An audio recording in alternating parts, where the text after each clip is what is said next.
I am here with Songezo Gwanya. He is from Soweto, South Africa, and he is a 2017 graduate of Southern Africa Bible College. Songezo is married to Amina, and they have two sons, one that is 5. His name is Yangama, and one that just turned 1 yesterday, and his name is Yolo.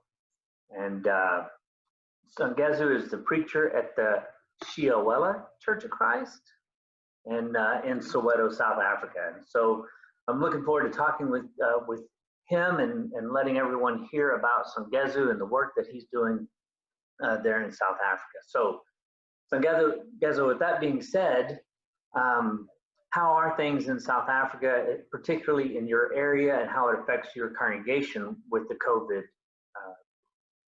disease? Thank you for having me, Brother Keck. It's always a pleasure to talk to you and also to the rest of the people. The situation is really bad in South Africa at the moment, as you might know as well, that we are reaching the peak of the coronavirus pandemic. So it has been tough in all spheres of our country, in the health side, even the churches, the community. But I want to talk about 2 kind of atmospheres that are actually happening in our country. In our country, we have townships. In the township, it's more like camps where they were placing people in the apartheid regime. So in this place, that's where the Tsiawella Church of Christ is actually based. And now in this situation, the people in the township don't adhere to the precautionary measures that are set by the government and the WHO. So you find people not putting their mask, you find people not giving the social distance and not respecting all these precautionary measures. So that's where the church is actually situated.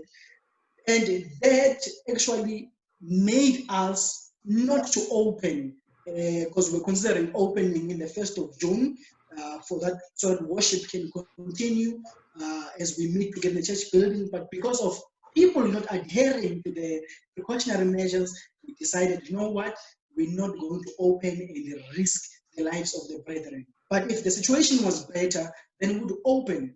But another atmosphere is that in the developed areas, where we may call them suburbs, you see people actually putting on their mask, adhering to all the precautionary measures that are set by the government. So those are the 2 atmospheres that are there. And you might know, as of today, we have 75,000 active cases and 3,600 deaths. And I was just watching the television not long ago. In our province, they are actually preparing grave signs, because they know that people will die since they're not actually adhering to these precautionary measures. So they prepared 24,000 grave sites so they can bury people there, but they're aiming to prepare millions of those grave sites. So it is really sad, but we are praying as the church that people may actually adhere to all these precautionary measures so that all of us may be safe. So how are you worshiping? How are you meeting during this time with your members? At the moment, we are actually meeting virtually. We use the platform like Zoom, as we're using one now, and we use as well Facebook and WhatsApp. We have not been doing much of visitation unless there is a need for counseling, there's a need for food parcels, so we can actually visit the brethren, give them those food parcels, or offer them counseling. But in most cases, what we do that counseling via WhatsApp, and then we do it via Zoom, which are the most convenient ways of doing it. But our Sunday services, the morning one, we do it via Facebook and also Zoom, and the Wednesday Bible study, we do it via Zoom as well. So that's how we actually communicate with the church and also administer the spiritual nourishment to all the brethren in the church here in Tsiawella. Well, I know that in the past, people in that area have seemed to be very receptive, and that congregation that you're at has grown quite a bit. Are you still able to reach new people in this time? You're still able to get the gospel out there to people who don't know Jesus right now? Yes, actually, in this bad situation, we are actually able to reach more than we were able to reach before. Via Facebook, you can actually see that even people that are not members of the Church of Christ are actually joining in and listening to what we are saying. So we are actually looking forward to making a plan that will actually be, in a way, evangelizing to these people, talking to these people, and making sure that we keep that close contact. You would see on a Sunday, normally you would have about 10 to 20 or even 30 families coming together to watch it. But during the week, you see that video has been watched by many other people. So that actually says there is a lot of work that needs to be done in making sure that the people that view these lessons are able to be reached and preached to wherever they are in the world. We are able to actually connect them to the churches where they are located. Very good. I'm glad to hear it. I've heard similar things from Eddie and Kosi at the college, and others who are able to see who is listening in that you previously might not have known were interested. And the gospel is getting access to people all over Southern Africa rather than just in your building where you normally preach. So, I mean, how has this changed your perspective on ministry? I think it has actually made me realize even more that what I normally do as a minister, to say I will go door to door, is actually not as effective as this visual platform that we actually use now. So going forward, this has actually altered my brain, and I've also shared with the leadership that I serve under that, you know what, we need to make a platform where we'll have a media team which will be focused in streaming lessons, in contacting the people that are actually following through that, so that we can reach those people. Because that way we are able to have not just a local reach, but a global reach. So I don't think things will go to normal, but we'll have to, whatever new normal that is there, we'll be able to work our way around it and make sure that we maximize the new opportunities that are there to be maximized, really.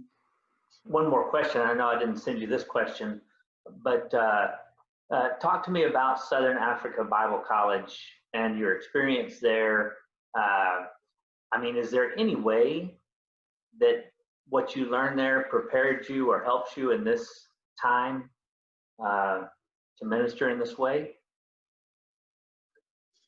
All right, interesting question there. SABC, I look at SABC or SABC as a military base, actually, where you are actually, pruned each and every day. I, for one, went through a lot of trials there, and that has actually, I didn't know what it was preparing me for. It was hard for me to actually adapt to the way of how things are done at SABC and all that. But as I minister to the church now, I get to find a lot of personalities that are actually similar to the ones at Bible College. And now I'm able to actually deal with them in a manner that will actually show humility, that will show love, that will show grace. I think SABC has prepared me in that way, because before SABC, I would be someone who would want to talk always, but after SABC, I'm becoming more of a person who wants to listen and hear someone's side than to be understood. I seek to understand the next person and see how can I better serve them. But before SABC, it was like, you need to serve me. You need to do something for me. So it is one of those things that are the most precious about SABC, is that it prepares you for the most difficult things that you've never anticipated before. Because of the personalities that you come across at SABC and the personalities that you come across in the church, and also as you are doing ministry. So I think it has prepared me to listen and to talk less, and when I talk, to make sure that I understood the person's perspective. If I don't understand it, I will require some explanations. So I think that is one area. Another area would be, I'm thinking of something that would be the second to that in terms of savings. But I think SABC is more than anything, has prepared me to preach the word in season and out of season. Because it is easy now to actually sit down and say, there's a pandemic, don't preach the gospel. Why preach the gospel? Sit down and relax with your family. But now I actually use these tools, whatever tools that I have, to actually make sure that the gospel is preached. The saints are encouraged. So I think that is another area that is very crucial. Thank you for your time, Songezo. Really appreciate you. Love you, brother. Thank you so much, Kirk. I appreciate you so much. Hope to see you some other day. I mean, in person, of course. Right.